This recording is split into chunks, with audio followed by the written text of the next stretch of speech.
A relação entre islamismo e maçonaria sempre foi tema obscuro, delicado, polêmico, e por isso evitado por muitos autores.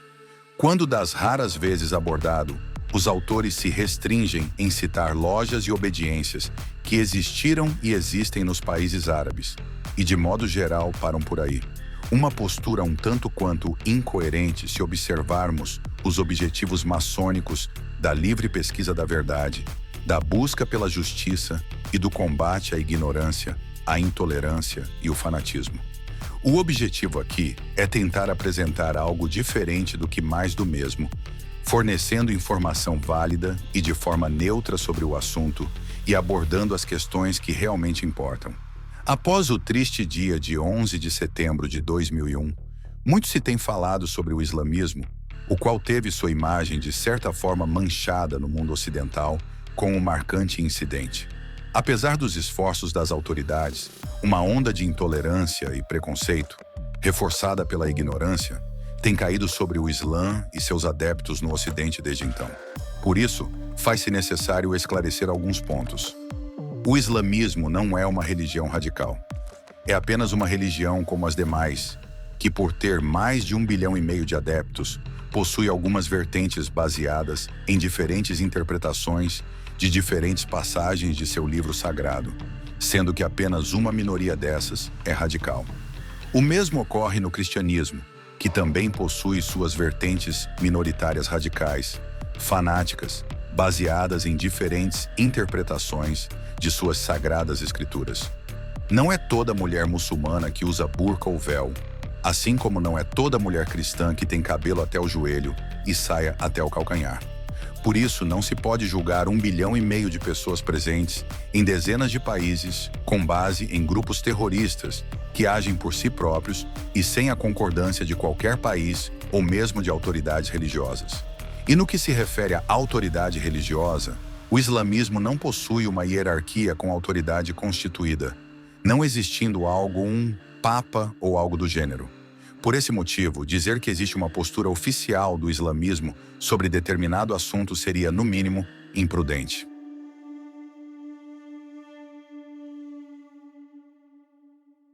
Islã, Lua e Estrela. Como já esclarecido, não existe uma autoridade que fale em nome da religião muçulmana. Assim sendo, é impossível que o islamismo seja oficialmente a favor ou contra a maçonaria. Diferente disso, outras igrejas já se declararam oficialmente contrárias à maçonaria, como a Igreja Católica e algumas outras igrejas cristãs de menor porte. Mesmo assim, isso não impediu que muitos dos fiéis dessas, sendo homens livres e de bons costumes, ingressassem na ordem maçônica nos últimos séculos. Alguns maçons podem pensar que a maçonaria talvez seja incompatível com a fé islâmica por conta de sua simbologia. Afinal de contas, muito da maçonaria está relacionado ao Templo de Salomão e em muitos graus de muitos ritos vê-se símbolos como letras em hebraico, cruzes, etc. Deve-se ter em mente que existem dezenas e dezenas de ritos maçônicos, sendo que alguns têm maior influência de uma ou outra religião, cultura ou época. Assim, temos ritos maçônicos com influências católicas, protestantes, judaicas, iluministas, egípcias, muçulmanas, cavaleirescas, nacionalistas, etc. Shriners.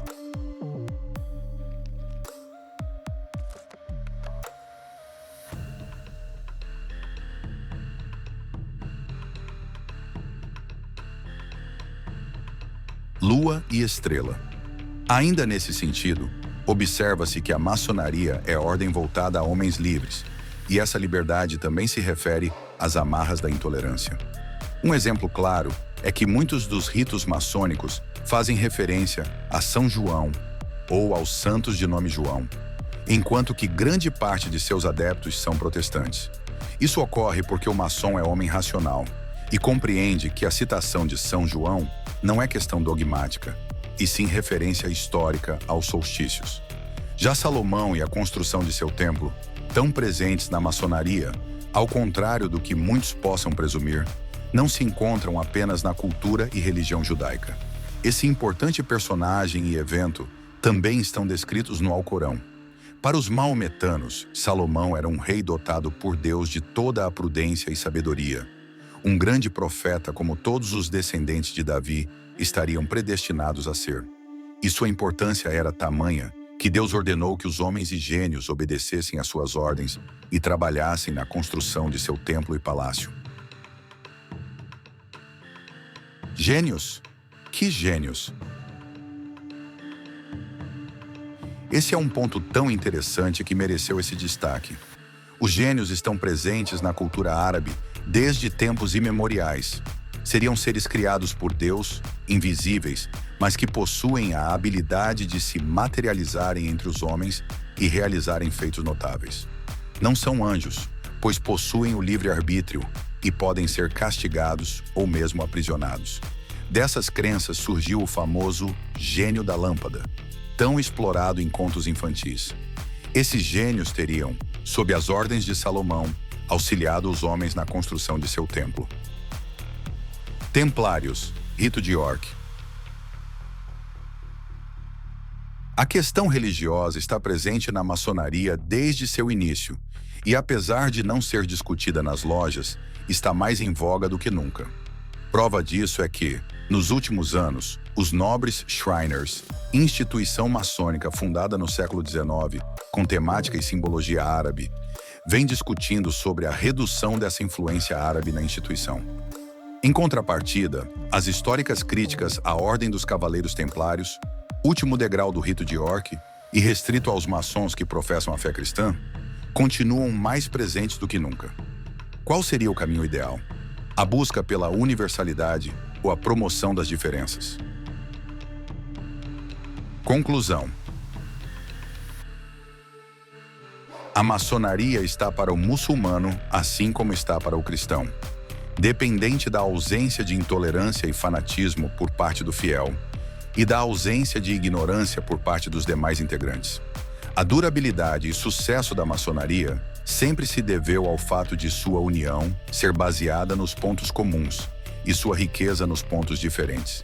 Enquanto os diversos ritos, ordens internas e corpos aliados proporcionam ao maçom participar daquilo com que se identifica, cujos valores compartilha, todos os membros dessas instituições se sentem integrantes de uma única família e constroem a fraternidade sobre os landmarks que tornam a todos iguais. A crença num ser supremo e na imortalidade da alma. O Dr. Ghazanfar, professor emérito da Universidade de Idaho, escreveu em um de seus artigos que, alienantes por aqueles que são diferentes, nós acabamos nos afastando e diminuindo nossa própria humanidade. Que a maçonaria, essa sublime ordem cuja finalidade é a felicidade da humanidade, saiba renovar seu compromisso de unir os diferentes pelo que eles têm em comuns.